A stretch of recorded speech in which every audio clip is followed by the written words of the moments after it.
పేదరికంతో పొట్ట చేత పట్టుకొని తల్లిదండ్రులతో పాటు 10వ తరగతి విద్యార్థులు వలసపోతున్నారు.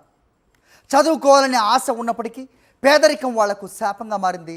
ఓవైపు పరిస్థితి ఇలా ఉంటే మరోవైపు కూటమి ప్రభుత్వం కొంతమంది 10వ తరగతి విద్యార్థులపై పగబట్టింది.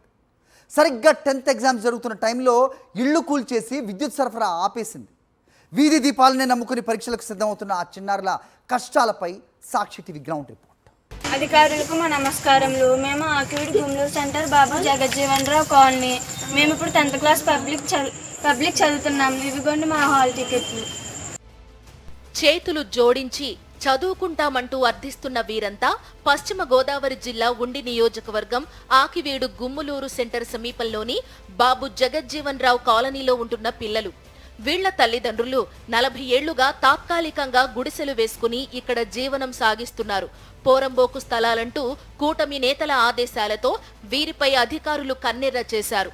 వీరి గుడిసెల్ని జేసీబీతో కూల్చేశారు. ఎక్కడికి వెళ్లాలో తెలియక దిక్కుతోచని స్థితిలో బిక్కుబిక్కుమంటున్నారు చిన్నారులు. ఓవైపు ఇల్లు లేదు, కరెంటు లేదు, మరోవైపు 10వ తరగతి పరీక్షలు. వీధి లైట్ల కింద కూర్చుని చదువుకుంటున్న ఈ పిల్లల కష్టం చూసి స్థానికులు చలించిపోతున్నారు. ఉండి నియోజకవర్గంలోని టీడీపీ నేతలకు ఎన్నికల సమయంలో తమ ఓట్లు కావాలి, కానీ తాము పడుతున్న పాట్లు మాత్రం కనిపించడం లేదని కాలనీ వాసులు మండిపడుతున్నారు. ప్రస్తుతం మనం ఆకివీడులోని బాబు జగజ్జీవన్ రావుకి సంబంధించినటువంటి కాలనీ అవుతుందో ఆ కాలనీలో ఈ కాలనీకి సంబంధించినటువంటి విద్యార్థులు ఎవరైతే ఉన్నారో ఈ విద్యార్థులకు సంబంధించి కూడా 10వ తరగతికి సంబంధించి తాము ఆల్రెడీ పరీక్షలు రాస్తున్న తరుణంలో కూడా ఇక్కడ ఉన్నటువంటి కాలనీకి సంబంధించి ఏతుందో పోరంబోకు సంబంధించిన స్థలాల్లో ఉన్నామని చెప్పి అధికార యంత్రాంగం కూడా కరెంటు సంబంధించి తీసేశారు. తమకు సంబంధించి కూడా కరెంట్ ఇవ్వాలంటూ కూడా వీరు కూడా పెట్టినటువంటి వీడియో కూడా సోషల్ మీడియాలో ట్రోల్ అవుతుంది. ఇక్కడ ఉన్నటువంటి వారు ఉన్నారు, వీరితో మాట్లాడించే ప్రయత్నం కూడా చేద్దాం. అమ్మ చెప్పండి, అసలు ఎలా ఉంది మీ పరిస్థితి ఇక్కడ?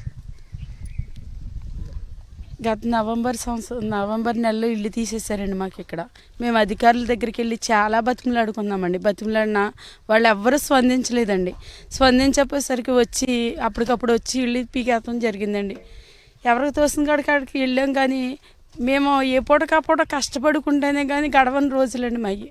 తమ బిడ్డలు వీధి లైట్ల కింద చదువుతూ ఇబ్బందులు పడుతున్నారని విద్యుత్ శాఖ అధికారులతో పాటు మున్సిపల్ అధికారులు తమను పురుగుల కంటే హీనంగా చూస్తూ అవమానాలకు గురి చేస్తున్నారని అంటున్నారు బాధితులు. అడిగినప్పుడు వాళ్ళైతే ఎవ్వరూ స్పందించలేదండి. అసలే మమ్మల్ని ఒక పురుగుల కింద చూస్తున్నారండి ఎవరైనాను.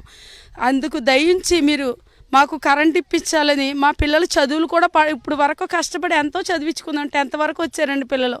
వాళ్ళ ఎగ్జామ్ రాయడానికి, వాళ్ళు చదువుకుని ప్రిపేర్ అవ్వడానికి కూడా ఈది లైట్ల మధ్యన కూర్చొని చదువుకునే పరిస్థితి అండి. ఏళ్లుగా ఉంటున్న తమ ఇళ్లను అర్ధాంతరంగా ధ్వంసం చేయడంతో తామంతా రోడ్డున పడ్డామని, రోజు కూలీలుగా పనులు చేసుకుంటూ జీవనం సాగిస్తున్న తమను ఎవ్వరూ పట్టించుకోవడం లేదంటున్నారు ఈ కాలనీ వాసులు. అయితే అక్కడ మాకు తాళకొండ స్థలాలు ఇచ్చారండి, కానీ కొంతమంది గవర్నమెంట్ వారు సొమ్మితే బేస్మెంట్లు వేసుకున్నారండి. మేము తమ అసలు బేస్మెంట్ కూడా వేసుకోలేదండి. మేము ఇక్కడ ఖాళీ చేసామన్నారు, మేము పడగొట్టేసారండి ఇల్లు. మళ్ళీ అద్దెలు కట్టలేక మేము ఎక్కడ వేసుకున్నామండి ఇల్లు. వీళ్ళకి ఏదైనా సదుపాయం కల్పించాలండి. ముందు కరెంట్ ఇచ్చేసారనుకోండి, ఏదో చదువుకుంటారండి, వీళ్ళ భవిష్యత్తు బాగుంటుందండి. రేపన్న రోజు వీళ్ళ భవిష్యత్తు బాగుంటుంది. అధికారులు తమ జీవితాలను అంధకారంలోకి నెట్టి పైశాచిక ఆనందం పొందుతున్నారని ఆవేదన వ్యక్తం చేస్తున్నారు కాలనీ వాసులు. ఇక విద్యార్థుల బాధ అయితే వర్ణనాతీతం.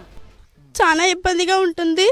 వీధి లైట్ల కింద కూర్చొని చదువుకుంటుంటే వీధి లైట్ల కింద ఉన్న వాళ్ళు కసురుకోవడం, దోమలు కొట్టడం, పాములు రావడం చాలా ఇబ్బందిగా ఉంటుంది.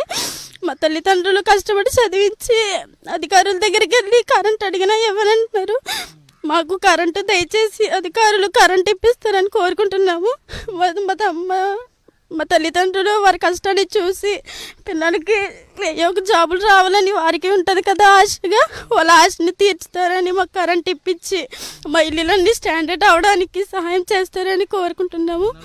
కనుక ఒకటే డిమాండ్ చేసిన బస్సు కనబడుతుంది. ఇక్కడ ఉన్నటువంటి నివాసాలకు సంబంధించిన తమ కూల్ చేసినా కానీ తాము అద్దెళ్లలో వీళ్ళు అద్దెలు కట్టులోని స్థితిలో కూడా ఉన్నాము. రెక్కాడితే కానీ డొక్కాడికి సంబంధించిన కుటుంబాలకు కూడా పోయి పూర్తిగా తమకు సంబంధించి తామంతా కోరుకునేది ఒకటి, తమకు సంబంధించినటువంటి బిడ్డల భవిష్యత్తు కోసం తామంతా కూడా తాపత్రయపడుతున్నాం. ఇక్కడ ఉన్నటువంటి ఏదైతే 10వ తరగతి చదువుతున్నటువంటి విద్యార్థులు కూడా ఉన్నారు, వారికి సంబంధించి కూడా విద్యుత్ సంబంధించినటువంటి సమస్య కూడా ఉంది. ఇక్కడ పూర్తి స్థాయిలో కూడా విద్యుత్ సమస్యను కూడా పరిష్కరించాలని చెప్పి వీరు కూడా కోరుకుంటున్న పరిస్థితి కూడా కనబడుతుంది. విజయ్ కుమార్ రాజు, సాక్షి టీవీ, ఆకివీడు.